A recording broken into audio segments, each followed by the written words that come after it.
आइए अब हम चैप्टर 1 का 1.5 आई थिंक ये वाला सा भाग और ये वाला पार्ट स्टार्ट करते हैं, क्योंकि 1.2, 3, 1.1, 1.2 और 1.3 को आपको अच्छी तरह हम समझा चुके हैं। 4 एक स्केल के बारे में जानना है, मतलब जो आप जैसे इंची में देखते हैं, कैसे उसके बीच के भाग को भी 10 बराबर भाग में बांटा जा सकता है। जैसे 2 और 3 के बीच को पहले भाग को बांटा, फिर देखिए 2.6 और 2.7 के को भी 10 बराबर भाग में बांटा। तो उसी तरह आप इसको पढ़ेंगे तो इसमें कोई फार्मूला या समझने वाली बहुत बुद्धि लगाने वाला नहीं है। ये सिर्फ आप चूंकि इंची में देखते भी हैं तो इंची में सिर्फ यहीं तक बटा हुआ रहता है, यहीं तक आप देखते हैं। आगे इसमें देखेंगे कि उसके अंदर को भी कैसे आप और 10 बराबर भाग में बांट सकते हैं। तो इस चीज़ को आप पढ़िए और इसको हमको उम्मीद है कि आप समझ जाएंगे, है ना। नहीं समझेंगे तो फिर बात करेंगे। 1.5 देखते हैं। इसमें बता रहा है कि अब जो हम लोगों ने संख्या सीखा है उस पे आपस में संख्याओं का गुणक या एक संख्या को दूसरे से गुना करना कैसे उसको प्रभावित करता है। तो देखिए यहाँ पे बताया जा रहा है 1.5 जो वास्तविक संख्याओं पर संक्रियाएं हैं। इसमें बोल रहे हैं कि परिमेय संख्याएं योग और गुणक के क्रम विनिमय। परिमेय संख्या हम लोगों ने पढ़ा है ना। तो परिमेय संख्या क्या बोल रहा है कि परिमेय संख्या योग और गुणक के क्रम विनिमय, साहचर्य और बंटन नियम को संतुष्ट करती है। ये परिमेय संख्या के बारे में बोल रहे हैं। अभी अपरिमेय, जो कि परिमेय और अपरिमेय मिला के वास्तविक संख्या होती है, जो हम लोगों ने यहाँ पे पढ़ा है ना। देखिए यहाँ पे हम लोगों ने पढ़ा है कि परिमेय और अपरिमेय दोनों मिला के वास्तविक बनेगा। तो बोल रहे हैं कि परिमेय संख्या जो है ये क्रम विनिमय, बंटन और सहचर नियम को पालन करता है। तो यहाँ देख लीजिए, एक बार मैंने लिख के रखा है कि आपका क्रम विनिमय नियम क्या होता है। क्रम विनिमय नियम मतलब जोड़ या गुणक में संख्या का स्थान मायने नहीं रखता है। ये तो आप जानते हैं, इसी को क्रम विनिमय बोलते हैं। मतलब क्रम का विनिमय, क्रम का जो रूप है, वो क्रम का जो संख्या का क्रम है, वो जोड़ और गुना में मायने नहीं रखता है कि आप 2 को 3 से जोड़ रहे हैं या 3 को 2 से जोड़ रहे हैं। जो आएगा रिजल्ट वो 5 ही आएगा, है ना। उसी तरह गुना में भी नहीं होता है। चाहे 5 को 2 से गुना कीजिए या 2 को 5 से गुना कीजिए, गुणनफल 10 ही आएगा। जबकि ये बात भाग और घटाव के लिए सही नहीं है। अगर 2 में 3 घटाएंगे तो -1 होगा, जबकि 3 में 2 घटाएंगे तो 1 होगा, है ना। वैसे ही 6/2 बराबर 3 होगा, जबकि 2/6 कर दीजिएगा तो 1/3 होगा। इसका मतलब है कि जोड़ और गुना में संख्या का क्रम मायने नहीं रखता है, जबकि घटाव और भाग में संख्या का क्रम मायने रखता है। इसी को क्रम विनिमय नियम बोलते हैं ना। सहचर्य नियम आपने पढ़ा है, उदाहरण देके हम समझा रहे हैं कि जब दो संख्याओं का ग्रुप बना के आप जोड़ करते हैं, जैसे 3 संख्या, 3 को पहले 2 और 3 को जोड़िए और उसके बाद 5 को जोड़िए, तो इसका मान भी 10 ही होगा। या पहले 3 और 5 को जोड़िए ब्रैकेट वाले को, फिर उसमें 2 जोड़िए, तो 5 3 8 जोड़ 2 10 ही होगा, है ना। तो सहचर्य नियम मतलब कि जब ग्रुप में संख्या को जोड़ा जाए तो कैसे ग्रुप बनाते हैं, इससे उसके रिजल्ट पे अंतर नहीं पड़ता है। ठीक है। उसी तरह गुना में भी है। 2 गुना 4 गुना 5 को आप लिख सकते हैं। 2 गुना 4 पहले कर लीजिए, उसमें 5 से गुना कीजिए, या पहले 4 गुना 5 कर लीजिए और उसमें 2 से गुना कीजिए, तो मान बराबर ही होगा। तो इसको सहचर्य नियम बोलते हैं। ठीक है। बंटन नियम मतलब जो बट जाए, मतलब 2 गुना जो 4 जोड़ 5 है, तो ये गुना जो है दोनों पे चला जाता है। मतलब 4 जोड़ 5 कर लीजिए, उसको गुना कीजिए, मतलब 4 जोड़ 5 बराबर 9, 9 गुना 2 बराबर 18। या पल 2 को 4 से गुना कीजिए और उसमें जोड़ दीजिए 2 का 5 से गुना, तो 4 दूनी 8 हो गया। जोड़ 2 गुना 5 10, तो 10 में 8 जोड़ेगा तो कितना हो जाएगा 18, है ना। तो ये नियम क्या। तो अभी क्या बोल रहा है, समझ गए तीनों? तो यहाँ पे बोल रहा है कि जो परिमेय संख्या है वो तीनों नियम को संतुष्ट करता है, मतलब क्रम विनिमय को, सहचर्य को और बंटन नियम को, है ना। और हम यह भी पढ़ चुके हैं कि यदि दो परिमेय संख्याओं को जोड़े, घटाए या गुना करे शून्य छोड़ करके या भाग दे, मतलब दो संख्याओं को जोड़िए, घटाइए, गुना कीजिए या भाग दीजिए, सिर्फ शून्य भाग भाग के केस में जो है शून्य को छोड़ दीजिएगा, क्योंकि शून्य नीचे होगा तो अनंत हो जाएगा, तब भी हमें एक परिमेय संख्या प्राप्त होता है। अर्थात जोड़, घटाव, गुणा और भाग के सापेक्ष परिमेय संख्याएं समविड्थ क्लोज्ड होती है। मतलब दो परिमेय संख्या का अगर जोड़ करेंगे तो परिमेय संख्या ही मिलेगा, दो परिमेय संख्या को गुना करेंगे तो परिमेय संख्या ही मिलेगा, है ना।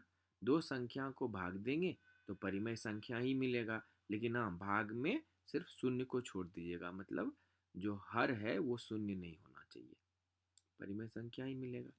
ये बात तो सही है। तो उसी तरह अब ये अपरिमेय के साथ, हाँ, तो हम यह भी देखते हैं कि अपरिमेय संख्याएं भी योग और गुणक के क्रम विनिमय, सहचर्य और बंटन को संतुष्ट करती है। योग और गुणक के क्रम विनिमय, योग और गुणक का जो क्रम विनिमय, सहचर्य और बंटन के नियम है वो भी ये अपरिमेय संख्या भी संतुष्ट करती है। परंतु अपरिमेय संख्या योग, अंतर, भागफल और गुणनफल सदा अपरिमेय नहीं होती है, समझे। तो उदाहरण के लिए जैसे इसका मतलब हुआ कि अपरिमेय संख्या कैसे किसको बोलेंगे, तो हम बताएं आपको अपरिमेय संख्या जिसको पी बाई क्यू के रूप में नहीं लिखा जा सके, है ना। ये हमने बताया इधर अपरिमेय, पूरा अपरिमेय संख्या। एक अपरिमेय संख्या तो ये भी है, जब हम लोग अभी भागफल पढ़ रहे थे, मतलब कि जो ना रिपीटेटिव हो, जो जिसका भाग दशमलव के बाद का दशांक जो है वो ना ही पुनरावृत्त होता हो और ना ही वो टर्मिनेट होता हो, मतलब ना ही वो खत्म होता हो ना ही पुनरावृत्त होता हो, जैसे ये वाला हमने बताया था, है ना। तो ये भी अपरिमेय संख्या है। और अपरिमेय संख्या का विस्तार से हम लोग यहाँ पे देखिए पढ़े थे। अपरिमेय संख्या जिसको p बटे q के रूप में नहीं लिख सकते हैं, लेकिन इसको वास्तविक संख्या पर दर्शा सकते हैं, जैसे कि हम लोग √2, √3 ऐसी संख्याओं के बारे में पढ़े थे, है ना। तो यह वैसी संख्या जिसको p बटे रू q के रूप में नहीं दर्शाया जा सकता उसे अपरिमेय संख्या कहते हैं, जैसे कि √2, √3 इत्यादि, ईव, पाई, ये सब संख्या, मतलब जिसको p बटे q के रूप में नहीं दर्शा सकते हैं। तो इसको संख्या रेखा पे कैसे दर्शाएं, उसके लिए भी हम लोगों ने ये पढ़ा है ना। यहाँ पे हमने बताया कि √2 को कैसे संख्या रेखा पे करेंगे, वृत्त बना के √3 को, ठीक है। तो यहाँ पे जैसे देखिए बोलता है, अब अपरिमेय हम लोग देखेंगे क्रम विनिमय, क्रॉस संयुक्त म वर्षिका विनिमय, सहचर्य,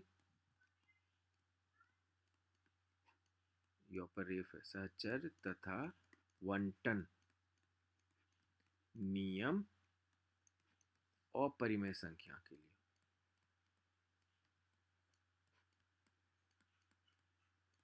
संख्या के लिए, ठीक है। तो यहाँ पे देखिए क्या बोल रहा है, कि ये बोल रहा है कि अपरिमेय संख्या भी योग और गुणक के क्रम विनिमय, सहचर्य और बंटन नियम को संतुष्ट करती है। मतलब अपरिमेय संख्या किसके किसके लिए, तो योग, गुणक, योग और गुणक का, योग और गुणक का मतलब हो गया क्या कि, और जैसे मान के चलिए दो अपरिमेय संख्या लेते हैं, √2 और √3, ठीक है। तो ये बोल रहा है कि √2 जोड़ √3 जो होगा वो बराबर होगा √3 जोड़ √2, यही तो क्रम विनिमय पढ़े थे, और बात भी सही है ना। उसी तरह गुणक के लिए √2 गुना √3 बराबर होगा √3 गुने √2 को, यही तो क्रम विनिमय है। उसी तरह आपको सहचर्य नियम भी है, तो सहचर नियम में 3 संख्या में ग्रुप में जोड़िएगा तो तीनों को पहले दो किसी दो को जोड़िए फिर तीसरे को जोड़ दीजिए, तो वो भी बात सही है। उसी तरह बंटन में भी है। यहाँ पे जो हम बंटन नियम आपको बताए, यहाँ पे मान लीजिए दो एक परिमेय संख्या, इसकी जगह अपरिमेय कर लीजिएगा। तो √2 अगर यहाँ पे हम करें तो मान के चलिए कि ये नियम तो इस पे भी लागू हो जाएगा। मान लीजिए कि एक अपरिमेय संख्या है √2 और यहाँ पे √3 जोड़ √5 लिखे, तो इसको √2 गुने √3 कीजिए प्लस √2 गुने √5 कीजिए, दोनों बात बराबर ही होगा। तो कहता है जोड़ और गुणा के रूप में तो ये तीनों क्रम विनिमय नियम जो है, सहचर्य नियम तथा बंटन नियम, ये जोड़ ये जोड़ एवं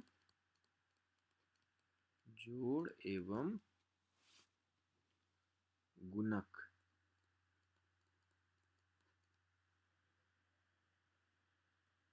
का या जोड़ एवं गुणक में पालन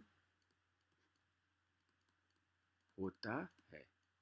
किसके लिए? तो अपरिमेय संख्या के लिए। परिमेय के लिए तो पढ़ ही लिए हैं, लेकिन ये बोल रहा है कि परंतु अपरिमेय संख्या के योग एवं अंतर, योग के योग यहाँ यहाँ योग का लिखा है, संख्या भी योग एवं गुणक के क्रम विनिमय सहचर और बंटन नियम को संतुष्ट करती है। परंतु परंतु अपरिमेय संख्या के योग, फिर से योग आया, अंतर, भागफल और गुणनफल सदा अपरिमेय नहीं होता है। जबकि परिमेय में हर टाइम क्या होता है, गुना, दो परिमेय संख्या गुना कीजिएगा तो परिमेय ही आएगा। भाग दीजिएगा सिर्फ अगर जीरो को छोड़ के अंश में, तो परिमेय ही होगा। लेकिन ये बात जो है अपरिमेय के लिए कोई ज़रूरी नहीं है कि दो अपरिमेय संख्या का अगर जोड़ करें तो वो भी एक अपरिमेय संख्या है, या दो अपरिमेय संख्या का अगर अंतर करें तो वो भी अपरिमेय संख्या है, या दो अपरिमेय संख्या को भागफल दें तो वो भी एक अपरिमेय संख्या है। ये जरूरी नहीं है। जैसे कि मान के चलिए √2 एक अपरिमेय संख्या है, तो √2 गुना √2 करेंगे तो कितना हो जाएगा? 2। ये क्या है? ये तो परिमेय संख्या है ना? ये तो परिमेय संख्या है। उसी तरह मान के चलिए कि √2 को √2 से भाग दीजिएगा, √2 भाग √2 होगा, तो ये 1 हो जाएगा, ये भी परिमेय संख्या हो गया। लेकिन दो अपरिमेय, √2 और √2, ये तो अपरिमेय है। तो इसलिए बोल रहा है कि जिस तरह परिमेय संख्या में ये विदित था, मतलब ये था ही कि दो परिमेय को अगर आप गुना करेंगे, जोड़ेंगे, घटाएंगे या भाग देंगे तो वो परिमेय संख्या ही आएगा। लेकिन ये अपरिमेय के लिए जरूरी नहीं है। समझ में आया? यही बात ये बोल रहे हैं। तो जैसे उन्होंने भी उदाहरण दिया है कि देखिए √2 में √2 को घटाए तो 0 हो गया, जो एक परिमेय संख्या है। उसी तरह √3 को √3 से गुना किए तो 3 हो जाएगा, जो एक परिमेय संख्या है ना? आइए अब यह देखें कि यह परिमेय संख्या में कि एक देखें कि जब एक परिमेय संख्या में अपरिमेय संख्या जोड़ते हैं और एक परिमेय संख्या को एक अपरिमेय संख्या से गुना करते हैं तो क्या होता है। मतलब एक परिमेय में, यहाँ तो अभी आप अपरिमेय अपरिमेय देखें, अब परिमेय और अपरिमेय करेंगे। तो उदाहरण के लिए √3 एक अपरिमेय संख्या है, तब 2 जोड़ √3 और 2 गुना √3 क्या है? अब तो आप बता सकते हैं। अपरिमेय अगर √3 2 प्लस √3, ये परिमेय है ना, ये परिमेय है और ये अपरिमेय है, तो ये क्या होगा? अब इसी को देख लीजिए, 2 तो 2 रह जाएगा, √3 का मान अपरिमेय क्यों है? क्योंकि इसको p/q में नहीं लिख सकते हैं। तो या इसको, इसका मान जो है कि रूट निकालिएगा तो ये टर्मिनेटिंग नहीं होगा, कुछ एक दशमलव के बाद ही बढ़ता ही रहेगा, बढ़ता ही रहेगा। तो इसका √3 का जो मान होगा वो 1.3 के बाद कुछ कुछ संख्या होगा जो ना ही खत्म होगा ना ही रिपीट होगा, मतलब बढ़ता रहेगा। तो इसमें 2 जोड़िएगा, तो मान के चलिए यहाँ 2 जोड़िएगा, तो ये क्या हो जाएगा, 3.3 के बाद ये सारी संख्या तो इधर वाला आते ही रहेगा ना। तो एक परिमेय और अपरिमेय को जोड़ दीजिएगा, तो जो जो संख्या आया जोड़ने के बाद, उसका तो पुछड़ी खत्म नहीं हुआ, उसका पुछ ये दशमलव के बाद वाला भी तो बढ़ते ही रह रहा है, तो मतलब ये भी अपरिमेय हो गया, है ना। तो एक परिमेय और अपरिमेय का जोड़ क्या हो गया, अपरिमेय ही होगा। तो ये क्या हो जाएगा, 2 जोड़ 3, ये एक अपरिमेय हो गया। उसी तरह जब उसको गुना भी कीजिएगा एक परिमेय को अपरिमेय से, तो वो भी अपरिमेय होगा, क्योंकि √3 एक अनवांछनीय अनावर्ती दशमलव प्रसार है। मतलब अनवांछनीय अनावर्ती मतलब बताए थे, ना ही वो रिपीट होता है और ना ही खत्म होता है ना। इसलिए इस इस इसलिए यही बात 2 जोड़ √3 और 2 गुना √3 के लिए भी सत्य है। अतः ये दोनों संख्या अपरिमेय संख्या है ना। उसी तरह यहाँ जांच कीजिए कि ये संख्या क्या, अगर तो अभी ऊपर जो हम बताए समझ जाइए, उससे आप उसका उत्तर दे सकते हैं। एक अपरिमेय में अगर जैसे 7 रूट, ये तो आप आसानी से बता दीजिएगा, क्योंकि तो अब ये वाला जैसे एक नया है 7/√5, है ना। 7/√5, 7/√5 क्या होगा, 7/√5, √5 ये क्या है, ये एक अपरिमेय है। ये क्या है, परिमेय है, एक परिमेय संख्या है ना। तो अब इसको कैसे निकालिएगा कि भाग देने के बाद क्या होगा, तो आसान तरीका तो यही है कि इसको कैसे लिख सकते हैं, क्योंकि हम हमारा हम जो यहाँ पे थोड़ा सवाल अलग है, क्योंकि गुणा नहीं हो रहा है, भाग हो रहा है। तो क्यों नहीं इस संख्या को नीचे, अब इसीलिए आपको टेंशन हो रहा है ना, कि पहले तो 5 को निकालो, फिर अब इससे भाग दो, कैसे भाग देंगे। तो एक काम कीजिए ना, इसको ऊपर नीचे √5 से गुना कर लीजिए, √5/√5, है ना। तो अब कितना हो गया, ऊपर में 7√5 बटे नीचे 5 है। अब ये तो परिमेय अब तो आपको टेंशन नहीं है, ये तो परिमेय है, 7 भी परिमेय है ना, 7 भी परिमेय, √5 और परिमेय है।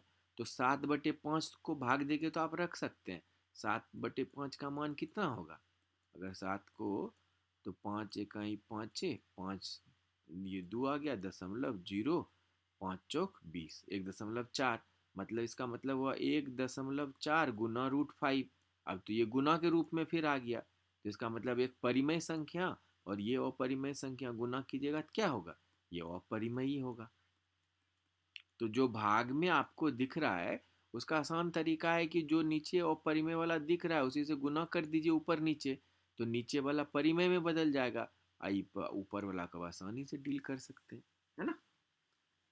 समझ गए, समझे। ओके, आगे बढ़ते हैं इसमें। तो उसी तरह ये सवाल भी बनाइए सबको, आसान है, नहीं बनेगा तो ये उदाहरण भी बताया हुआ है। अब इसमें ये आकृति के रूप में एक तरह से आप ये जान लीजिए कि इसमें ये क्या बता रहा है। अगर ये पूरा पढ़ेंगे तो इसका एक जिस्ट यही है, ऊपर का ये यहाँ के पढ़ते हैं, जिस्ट मतलब होता है सारांश, अंग्रेजी में जिस्ट बोलते हैं। तो सारांश देखिए, इधर आते, इन उदाहरणों से आप निम्नलिखित तथ्यों के होने की आशा आशा कर सकते हैं जो सत्य है। एक परिमेय संख्या और एक अपरिमेय संख्या का जोड़ या घटाव अपरिमेय होता है। ठीक है, इसको आप उदाहरण से भी अपने से भी कीजिएगा, और इसका एक काम कीजिएगा, दो ये जो साबित करने के लिए आप अलग से संख्या निकाल के टास्क रहा बना के लाइएगा, हम देखेंगे कि ये कैसे आप उदाहरण के साथ इसको स्थापित कर रहे हैं। एक अपरिमेय संख्या के साथ एक शून्योत्तर मतलब नॉन जीरो परिमेय संख्या का गुणनफल ए या भागफल अपरिमेय होता है। ठीक है, अभी बताया आपको, ये सब उदाहरण से भी आपको समझ में आ गया। यदि हम दो अपरिमेय संख्याओं को जोड़े, घटाए, गुना करें या एक अपरिमेय संख्या को दूसरे अपरिमेय संख्या से भाग दे, तो परिणाम परिमेय या अपरिमेय कुछ भी हो सकता है। ठीक है, तो मोटे तौर पे ये सीख गए। तो आई थिंक ये सब उदाहरण करने के बाद ये चीज़ें आप अपने आप भी निकाल, लेकिन इसका आप उदाहरण ये तीनों का जो यहाँ पे संख्या नहीं है, आप एक अपने मन से उदाहरण लेके प्रूव करके लाइएगा, हम देखेंगे कि आप कैसे तीनों को बोल रहे हैं। आगे अब आगे बढ़ते हैं। देखिए इसमें ये क्या है ना, इसमें किसी अपरिमेय संख्या को, अभी जैसे हम पीछे जो आपको बताए हैं √2 √3 को संख्या रेखा पे कैसे दर्शाएंगे, उसी तरह इसमें क्या है कि कोई भी संख्या, वहाँ तो √2 √3 था ना, जैसे यहाँ 3.5 को जैसे यहाँ ये बोल रहा है कि √3.5 ये एक अपरिमेय संख्या। अब इसको आप संख्या रेखा पे कैसे दर्शाइएगा? उधर तो आपने उधर आपने क्या बना लिया था, समकोण त्रिभुज, समद्विबाहु समकोण त्रिभुज था, एक एक के बराबर में, है ना। तो अब एक एक वाला ना हो, मतलब √2 √3 ना हो, नहीं हो। अब ऐसा होगी 3.5 है, इसको संख्या रेखा भी एक अपरिमेय संख्या, तो इसको संख्या रेखा पे कैसे दर्शाएंगे? तो ये इसमें वही बताया गया ज्यामिति विधि से कि कैसे दर्शाएंगे। ठीक है, किसी भी अपरिमेय संख्या को संख्या रेखा पे कैसे दर्शाएंगे। तो देखिए इसमें क्या किया है, हम आपको बता देते हैं कि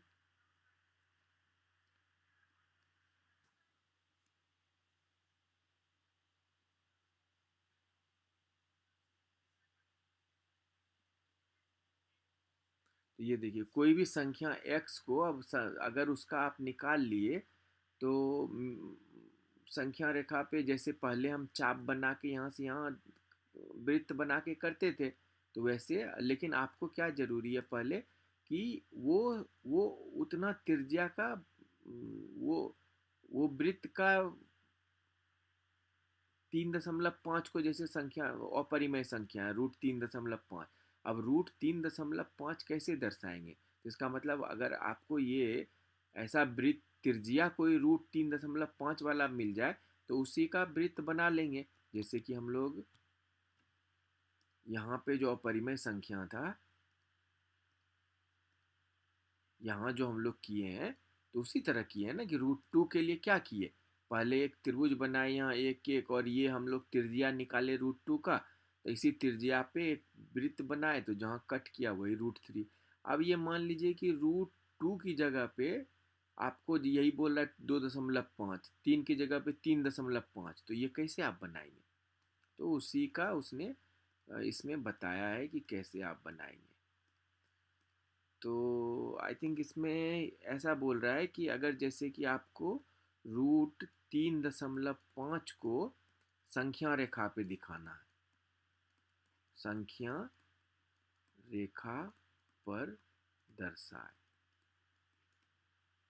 तो बोलता है कि √3.5, अब √2 √3 वाला तो सीख लिया, अब 3.5 वाला कैसे करेंगे? तो ये बोलता है यहाँ से जीरो से आप 3.5 लेंथ का एक लाइन बना लीजिए, तो ये कितना है 3.5 है।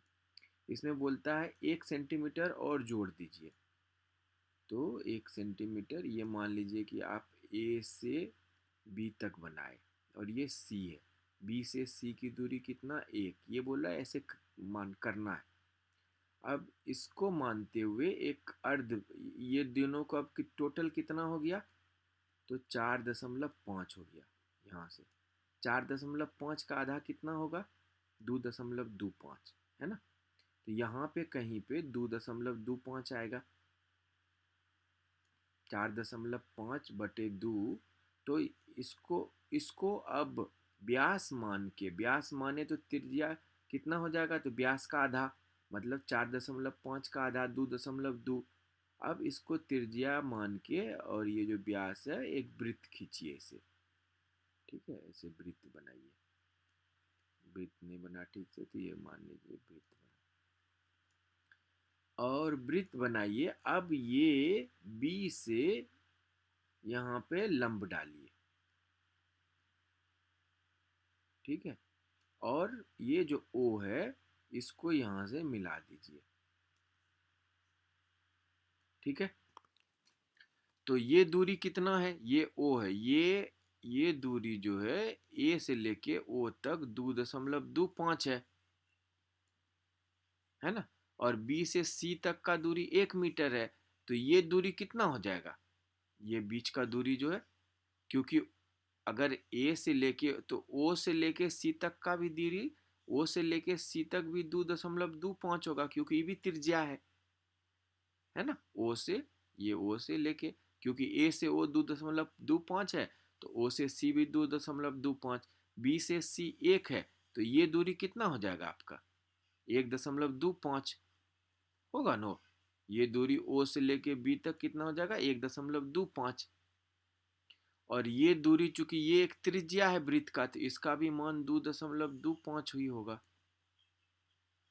अब ये आधार मान के, ये अगर है कोण, तो ये लंब है, तो ये एक ये क्या हो गया, हिंदी में क्या बोलते हैं, समलंब चतुर्भुज, समलंब, सॉरी,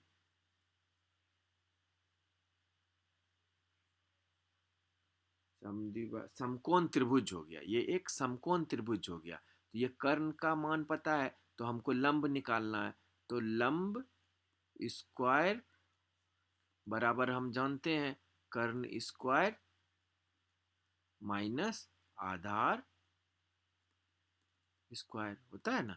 तो कर्ण का मान हो गया 2.25 का स्क्वायर, घटाओ आधार का मान हो गया 1.25 का स्क्वायर, है ना। तो 2.25 का स्क्वायर कितना होता है, सब लोग कीजिए। 2.25 गुना 2.25 कितना होगा, 2.25 गुना 2.25 कितना आया, तो ये 5.06 घटाओ 1.25, 1.25 गुना 1.25 कितना आया, ये आएगा 1.56 के लगभग। इसको घटाइएगा तो कितना होगा, इसको 5.06 घटाओ 1.56 करें तो ये कितना होगा, तो 3.5 होगा, होगा नो। तो लंब स्क्वायर बराबर कितना हो गया,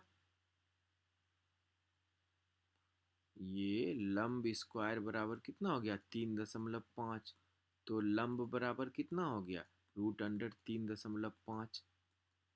और यही तो हमको निकालना था, दर्शाना था कि अपरिमेय संख्या, तो ये जो लंबाई होता है, इसका मतलब अगर ये ज्यामिति से जाएंगे, तो जैसे ये ज्यामिति से जाएंगे तो ये जो हर टाइम जो लंबाई होता है, वो वही लंबाई होता है जो आपको ये ये कितना हो गया, √3.5, है ना।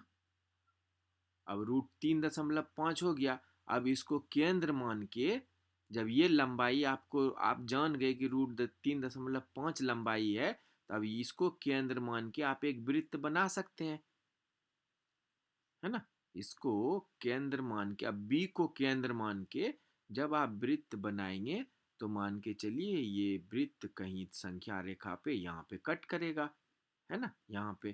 तो बी से लेके ये जो पी का दूरी है, तो आपको संख्या, यही संख्या रेखा है ना, यहाँ से चालू किए थे, ये 0 है, उसमें 3.5 जो यहाँ तक था, उसमें इसको प्रूव की कहाँ मिलेगा ये निकालने के लिए कि √3, उसमें हम एक जोड़े थे, एक जोड़ के फिर हम साबित किए कि ये जो लंब का मान होता है, वो वही होता है, उसका जो नंबर हम लेते हैं उसका वर्गमूल के बराबर होता है हर टाइम। चूंकि ये जब हम साबित कर दिए कि वर्गमूल के बराबर है, तो अब इसको त्रिज्या मान के हम एक वृत्त खींचेंगे। और वृत्त जब, चूंकि ये त्रिज्या √3.5 है, तो ये जो वृत्त खींचेंगे बी से लेके पी तक जो आएगा, तो ये भी √3.5 होगा। तो हम संख्या रेखा पर 3.5 को दर्शा दिए ना, है ना। तो इस तरह से आप संख्या रेखा पर अपरिमेय संख्या, इस तरह आप किसी भी अपरिमेय संख्या को संख्या रेखा पे दर्शा सकते हैं, ठीक है। किसी भी अपरिमेय संख्या को, हम 3.5 के लिए किए हैं, आप कोई भी अपरिमेय संख्या ले लीजिए।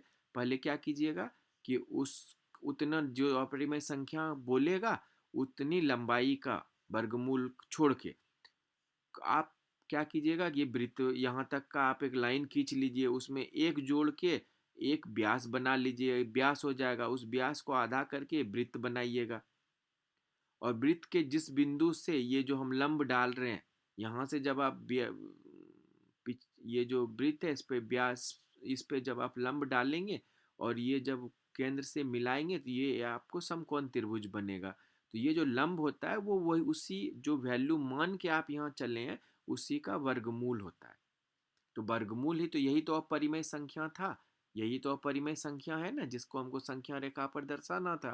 तो अब ये अपरिमेय संख्या जो है उसके बराबर हमको एक लाइन मिल गया, तो इसका मतलब इसको त्रिज्या मान के एक वृत्त खींचेंगे और यही संख्या रेखा पे दर्शा जाएगा। समझ में आया? तो ये वाला पार्ट में आई थिंक ये समझ गए होंगे आप। तो ये पूरा वही कहानी है, ठीक है। अब आगे हम लोग पढ़ेंगे कि ये वही चीज़ बताया उन्होंने कि अब हम लोग वर्गमूल देखे हैं, अब उसी तरह घनमूल होता है, चतुर्थ मूल होता है। मतलब ये घनमूल का मतलब हो गया ये जैसे रूट, ये जो रूट है, वर्गमूल का मतलब आपको बताया था ना कि 1/2 होता है। उसी तरह घनमूल का मतलब 1/3, मतलब 8 पे पावर 1/3। या ये जो सिंबल है करनी, इसको इसको इसको क्या बोलते हैं, इसका नाम भूला, हाँ इसका। अब हम वर्गमूल से संबंधित कुछ, ओके, सर्व सर्व सामायिक सामिकाएं आइडेंटिटी दे रहे हैं, ओके। अब यहाँ तो इसी तरह ये घनमूल हो गया, चतुर्थ मूल का मतलब हो जाएगा यहाँ 4, यहाँ पंचमूल का मतलब हो गया, यहाँ देखिए 5 डाल दिया। इसका मतलब एक ऐसा संख्या आपको 243 का निकालना है जिसमें उसी संख्या को 5 बार गुना करने से 243 आ जाए। जिस तरह आप वर्गमूल में क्या देखे कि वैसा संख्या आपको निकालना है जिसको गुना उसी संख्या से गुना करने पे वो अंदर वाली संख्या मिल जाए। जैसे √4, √4 मतलब 2 × 2, 2 बार। उसी तरह घनमूल 3 का मतलब हो गया कि 2 × 2 × 2, 3 बार करेंगे तो 8 आ जाएगा ना, तो √8 का घनमूल 2 हो जाएगा। समझ गए? तो आप किसी भी बताया उन्होंने कि n पावर हो जो भी हो उसके लिए आप ऐसा निकाल सकते हैं। हाँ, इसको बोलते हैं करनी। ये रहा, ये जो होता है इसको बोलते हैं करनी चिन्ह, रेडिकल साइन। अब यहाँ पे इन्होंने बताया समीकरण के बारे में कि ये करनी को जो है, जिस तरह आप क्रम विनिमय नियम, सहचर्य नियम, बंटन नियम पढ़े, तो अगर दो संख्या के ऊपर में गुणक के ऊपर में करनी है तो दोनों संख्या को आप अलग अलग करनी के अंदर डाल सकते हैं, ठीक है। धनात्मक वास्तविक संख्या तब, मतलब ए और बी जब धनात्मक है तो दोनों के गुणक का करनी या दोनों के अलग अलग करनी निकाल के गुना करना बराबर होता है। उसी तरह भाग में है कि a/b है तो उसको √a/√b भी लिख सकते हैं। उसी तरह है कि √a जोड़ √b, √a minus √a b है, तो हम लोग फार्मूला पढ़े हैं a+b × a−b बराबर क्या होता है a² - b²। तो यहाँ इसमें क्या हो जाएगा a² × b² का मतलब हो गया ए को जब स्क्वायर करेंगे तो ए हो जाएगा, बी को स्क्वायर करेंगे, चूंकि ए की जगह पे यहाँ पे वर्गमूल है मतलब √a है, तो √a का स्क्वायर ए हो जाएगा, √b का स्क्वायर बी हो जाएगा। उसी तरह यहाँ पे है a+b a−b, चूंकि ए यहाँ स्क्वायर नहीं है, खाली खाली ए है, तो इसका स्क्वायर स्क्वायर ही रह जाएगा। जबकि b की जगह पे √b है तो उसका स्क्वायर करेंगे तो वो b बन जाएगा, ठीक है। उसी तरह यहाँ पे है, तो आई थिंक इसको आप पढ़ लीजिएगा। ये नॉर्मल जैम हम लोग जो फॉर्मूला पढ़े हैं, जैसे a+b का होल स्क्वायर बराबर a² + 2ab + b² है। चूंकि a की जगह पे a रूट है तो उसका स्क्वायर a हो जाएगा। 2ab मतलब √a × √b को अलग अलग रूट को एक ही रूट के अंदर गुना कर सकते लिख सकते हैं। और b² मतलब √b² मतलब b हो गया। तो ये फार्मूला जब ये 6 फार्मूला था आई थिंक आप लोग जो पढ़े हैं पिछले क्लास में वही सब फार्मूला है, उसके लिए कोई अलग है नहीं। तो उसी फार्मूले से इसको सरल कर सकते हैं, तो इसको सरल कर लीजिएगा। आई थिंक कि इसमें किसी को प्रॉब्लम नहीं आना चाहिए, अगर पिछले क्लास में ये सब आप सीख चुके हैं तो। ठीक है, ये सब सब वही है सॉल्व करने का। तो 1.5 आपका बन जाएगा, ज़्यादा विशेष है नहीं।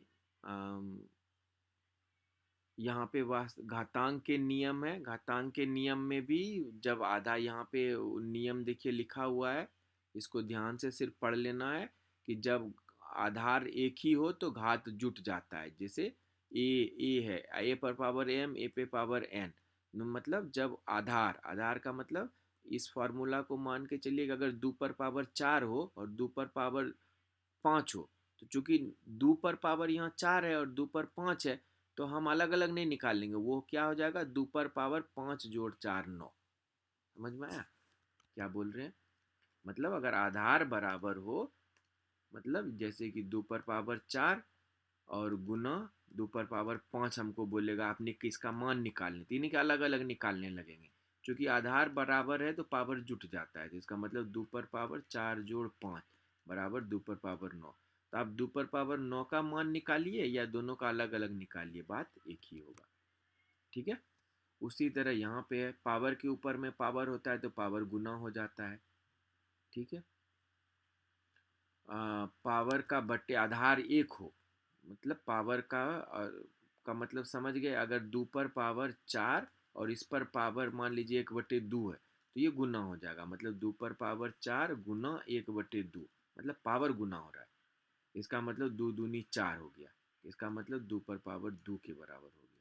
ठीक है, उसी तरह भाग में है, अगर आधार समान हो तो 2 पर पावर 5 और मान लीजिए 2 पर पावर 6 है, तो पावर घट जाएगा, मतलब 2 पर पावर 5 घटाओ 6 हो जाएगा, मतलब 2 पर पावर -1 हो जाएगा इसका मान।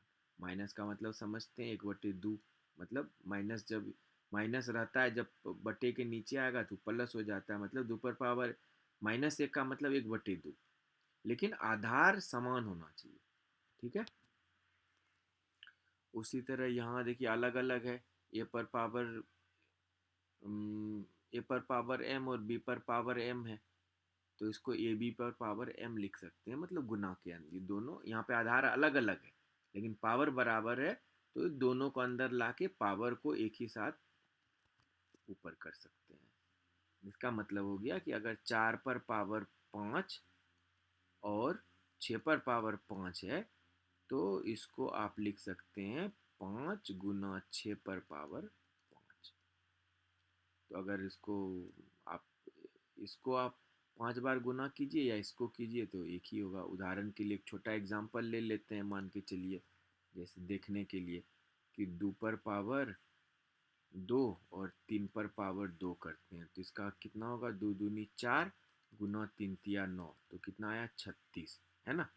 और इसको उस फार्मूला से करते हैं कि 2 गुना 3 पर पावर 2, फार्मूला में यही बताया है कि ए पर पावर एम और बी पर पावर एम रहे, तो इसको ए बी पर पावर एम लिख सकते हैं। तो इससे गुना किया 36 आया। अब इससे अगर इस नियम से करें तो 2 गुने 3 6, है ना, 6 पर पावर 2 बराबर ये भी 36 आया, तो सही है, मतलब इससे भी 36, इससे भी 36। ठीक है, तो ये 4 नियम है, ये आराम से आपका हो जाएगा। बट्टे वाला बताएं कि अगर नीचे से पावर अगर ऊपर ले जाएंगे तो वो माइनस हो जाएगा। ठीक है, जब कभी भी कहीं पर भी रहे कि 1/5 पर पावर 4, तो जब ये पावर ये ऊपर जाता है तो 5 पर पावर-4 के बराबर हो जाए, पावर माइनस हो जाता है जब भी बट्टे से, मतलब जब भी अंश से हर में जाएगा तो पावर माइनस हो जाता है, तो वही इन्होंने यहाँ बताया। तो इस सब को पढ़ के आप ये सब सॉल्व कीजिए, किसी में दिक्कत होगा तो हम लोग बात करेंगे, बट आई थिंक ये सब अब हो जाना चाहिए। ठीक है, तो मोटे तौर पे थ्योरी तो हमने सब कर लिया है।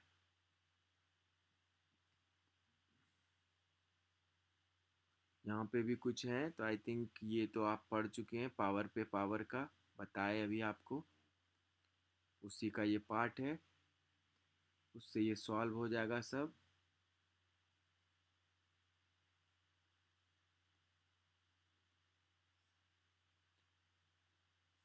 तो इस संख्या सारांश हो गया सब।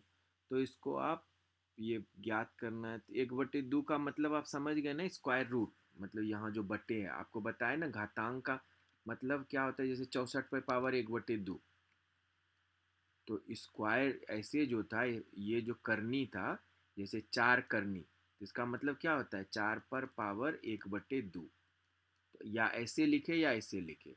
उसी तरह अगर 8 पे पावर कोई 1/3 बोलता है, तो इसका मतलब है ये 3 जो है यहाँ चला आएगा, मतलब 3 ऐसे लिख सकते हैं। ठीक है, इसका मतलब है कि ऐसा संख्या निकालना है, इसको सॉल्व करने के लिए क्या कर सकते हैं, जैसे तो हम आपको बताएं, जैसे ये √4 है, तो अब 4 को क्या लिख सकते हैं, 2 पर पावर 2, है ना। तो अब ये पूरे पर पावर, चूंकि 4 को ये लिखे, 4 के ऊपर पहले से 1/2 है, तो 1/2 यहाँ पहले रहेगा।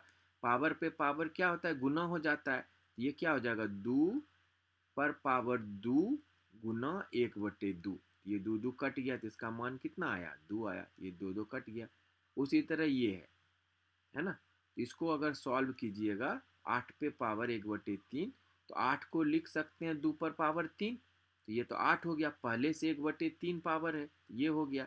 तो पावर पे पावर आपको बताएं, पढ़े हैं कि गुना हो जाता है, तो 2 पर पावर 3 गुना 1/3, अब 3 3 कट गया, तो 2, मतलब कि 8 का क्यूब रूट, अगर 8 का 3 मूल निकालिएगा तो 2 होता है, बात भी सही है ना। तो इस तरह से ये वाला सारा आप सॉल्व कर लीजिएगा। देखिए यहाँ पे आधार बराबर है, तो ये ऊपर जाएगा, तो 11 पे पावर 1/2, और चूंकि आधार बराबर है तो इसी में पावर घट जाएगा, मतलब 1/2 घटाओ 1/4 हो जाएगा। तो इस तरह से निकालना है, ठीक है। तो सब सॉल्व कीजिए, थ्योरी यहाँ पे हम लोग ख़त्म करते हैं, और अगर प्रॉब्लम होगा तो उस पर हम लोग बात करेंगे, ठीक है। Okay, thank you. अब अगला चैप्टर स्टार्ट करेंगे फिर।